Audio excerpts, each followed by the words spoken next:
श्री स्वामी समर्थ. नमस्कार सर्वांना. आज रविवार 18 जानेवारी 2026 आहे. आज आलेली आहे वर्षातली पहिलीच मौनी अमावस्या. तर या अमावस्येला पौष अमावस्या असं देखील म्हटलं जातं. प्रत्येक महिन्यामध्ये अमावस्या येते आणि प्रत्येक अमावस्येचे महत्त्व हे वेगवेगळं असतं.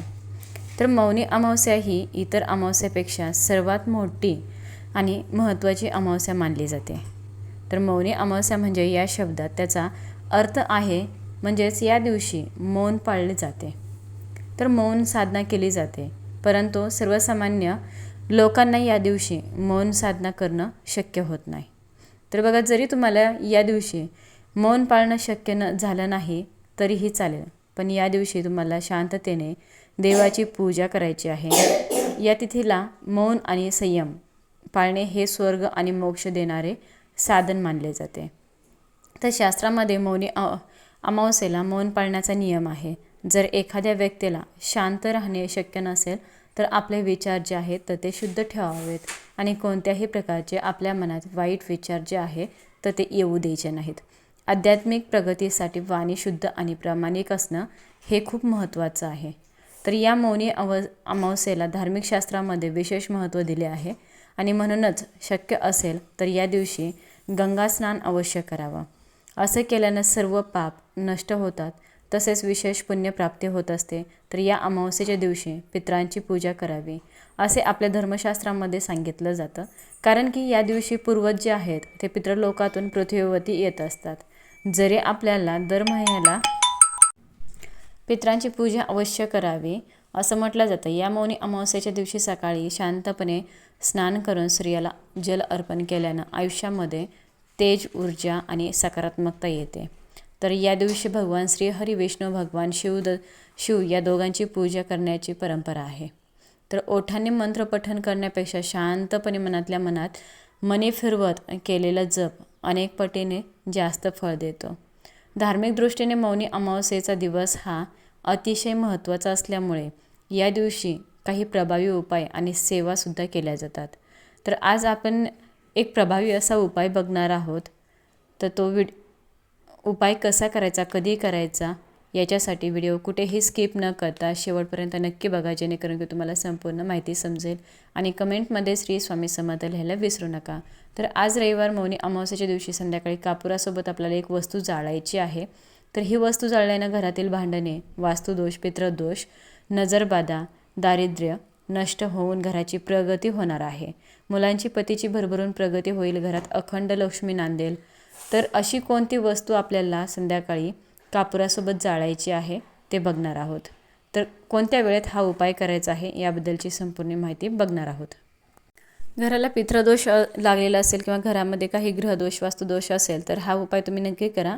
हा उपाय जर आपण केला तर आपल्या घराला केलेली नजरबाधा, वाईट शक्ती ही देखील नष्ट होते. कारण कापुराचा धूर हा दैवी आणि शुद्ध मानला जातो, जो आपल्या घराला पवित्र आणि सकारात्मक ऊर्जेने भरत असतो. तर याशिवाय घरात कापूर जाळल्याने घरामध्ये सुगंध पसरतो, ज्यामुळे घरातील व्यक्तींचे मन शांत होते आणि प्रसन्न होते, एकाग्रता वाढत असते. तसेच जेव्हा आपण कापुरासोबत काही वस्तू घरामध्ये जाळतो तेव्हा आपल्याला अक्षय पुण्याची प्राप्ती होत असते.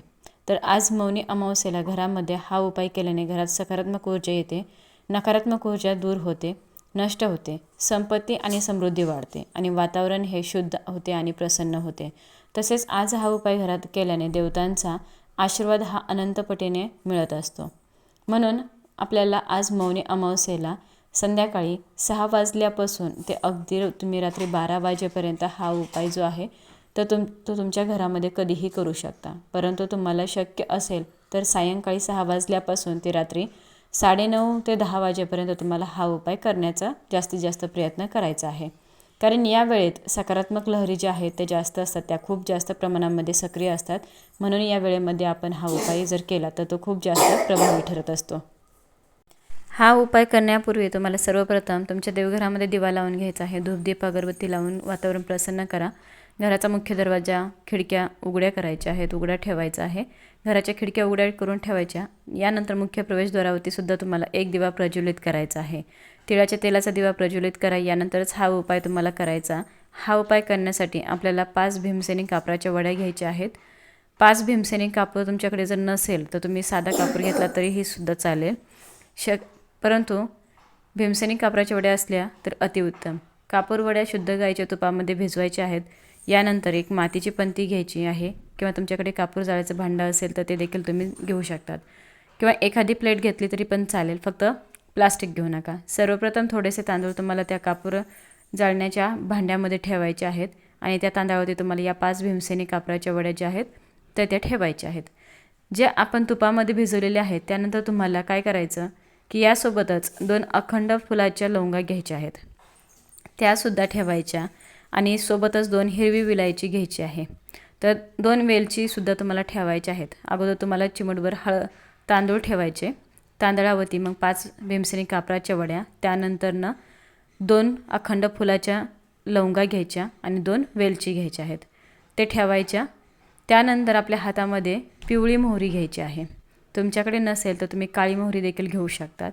आणि ही मोहरी आपल्या घरातील प्रत्येक व्यक्तीवरून तुम्हाला डोक्यापासून ते खाली पायापर्यंत 7 वेळा उतरवून घ्यायची आहे आणि ही मोहरी तुम्हाला त्या कापरावरती टाकायची आहे.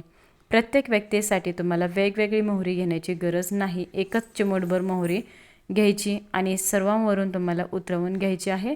आणि त्यानंतर एक तमालपत्र घ्यायचं, ज्याला आपण तेजपत्ता म्हणतो, तर ते तमालपत्र देखील तुम्हाला त्याच्यामध्ये कापरावरती ठेवायचं आहे.